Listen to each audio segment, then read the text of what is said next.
రాకాలోకంకి స్వాగతం. ఈ కంటెంట్ మీకు నచ్చినట్టయితే లైక్ చేయండి, మీ బంధుమిత్రులకి షేర్ చేయండి. ఇప్పటివరకు సబ్స్క్రైబ్ చేసుకోకపోతే సబ్స్క్రైబ్ బటన్ని నొక్కండి, అదేవిధంగా బెల్ ఐకాన్ని కూడా నొక్కడం మర్చిపోకండి. మిత్రులారా, మోదీ ప్రభుత్వము ఈశాన్య భారతదేశం విషయంలో ఒక కీలకమైన నిర్ణయం తీసుకుంది. 11 సంవత్సరాల సడలింపు తరువాత మళ్ళీ విదేశీ మూలానికి చెందినటువంటి వ్యక్తులు ఈశాన్య భారతంలోకి వెళ్ళే విషయంలో చాలా ఆంక్షల్ని విధించింది. ముఖ్యంగా నాగాలాండ్, మణిపూర్, మిజోరాం ఈ 3 రాష్ట్రాల్లోకి విదేశీ మూలానికి చెందినటువంటి వ్యక్తులు, అమెరికన్లు కావచ్చు, యూరోపియన్లు కావచ్చు, మత ప్రచారాన్ని చేసేందుకు వెళ్ళేవాళ్ళు కావచ్చును, విలేకరులుగా వెళ్ళేవాళ్ళు కావచ్చును, లేకపోతే ఆ ప్రాంతంలో ఆర్కియలాజికల్ స్టడీస్ చేసేటటువంటి వాళ్ళ పేరిట వెళ్ళే వాళ్ళు ఎవరైతే ఉన్నారో వీళ్ళందరిపైన ఇప్పుడు మళ్ళీ భారత ప్రభుత్వము ప్రొటెక్టెడ్ ఏరియాస్ రెజీమ్ PAR అంటారు, దీనిని అమలు చేయాలని నిశ్చయించుకుంది. గత 11 సంవత్సరాలుగా ఈ విషయంలో కాస్త సడలింపు వచ్చింది. 14 సంవత్సరాలుగా సడలింపు వచ్చింది. ఇప్పుడు ఆ సడలింపు పూర్తిగా రద్దు చేస్తూ మొత్తం మీద మళ్ళీ విదేశీ మూలానికి చెందిన వాళ్ళు మణిపూర్, మిజోరాం, అదేవిధంగా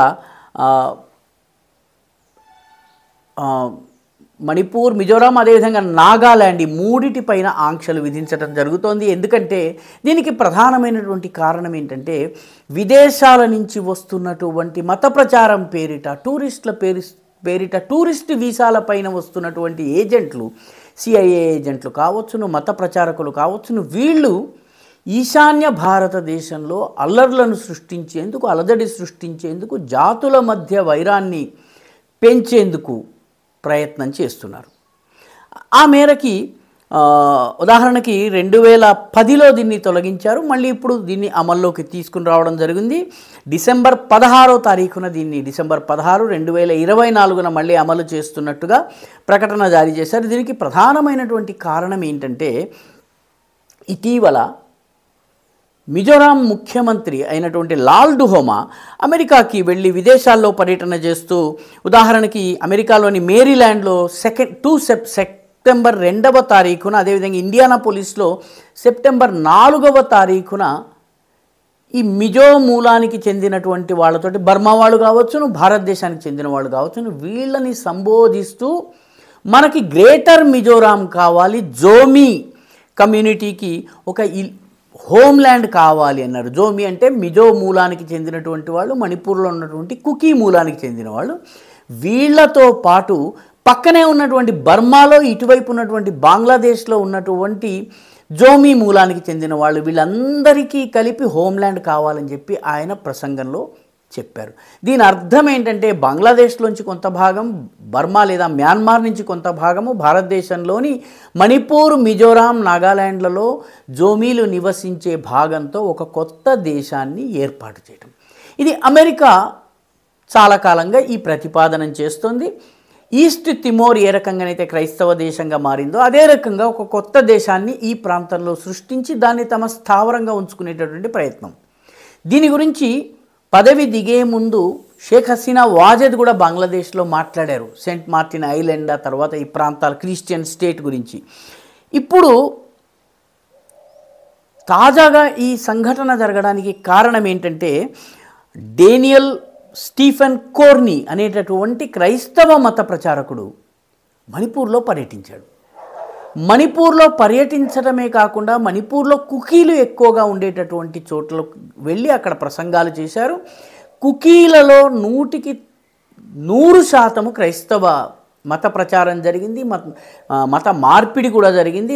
100% క్రిస్టియనైజ్డ్ కమ్యూనిటీ. ఇక్కడ ఆయన కుకీ హోమ్ల్యాండ్ కోసం పోరాడాలి అని చెప్పి, యేసుక్రీస్తు కోసము కుకీ హోమ్ల్యాండ్ అనేటటువంటి సబ్జెక్టు మీద మాట్లాడి బుల్లెట్ ప్రూఫ్ జాకెట్స్, ఆ తర్వాత శాటిలైట్ ఫోన్స్, రకరకాల ఆయుధాలు, వీటిని కుకీల మధ్య వితరణ చేశారు.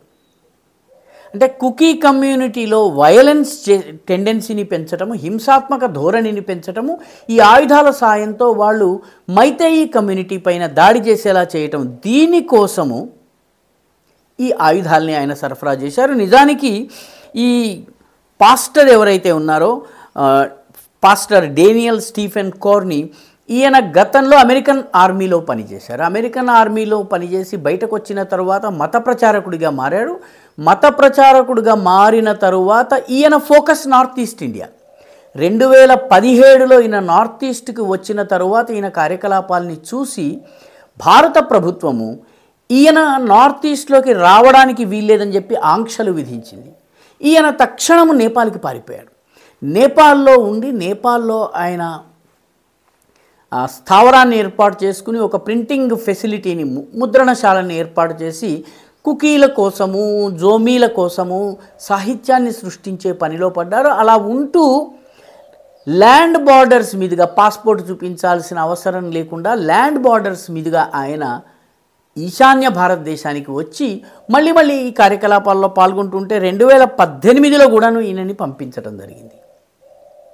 అయితే ఈయన తన కార్యకలాపాలన్నీ కూడాను ఫేస్బుక్లో పోస్ట్ చేస్తారు. ఫేస్బుక్లో ఈయనది ఒక 13 నిమిషాల వీడియో ఉంది. మణిపూర్లో ఏ రకంగా కుకీలు పోరాడాలో, ఎందుకు వాళ్ళు మైతేయులతో యుద్ధం చేయాలో దీన్ని వివరించేటటువంటి ఒక వీడియో ఉంది. అదేవిధంగా ఈశాన్య భారతదేశంలోని కుకీలు, జోమీలు వీళ్ళందరి ఐక్యత గురించిన కొన్ని వీడియోలు ఉన్నాయి.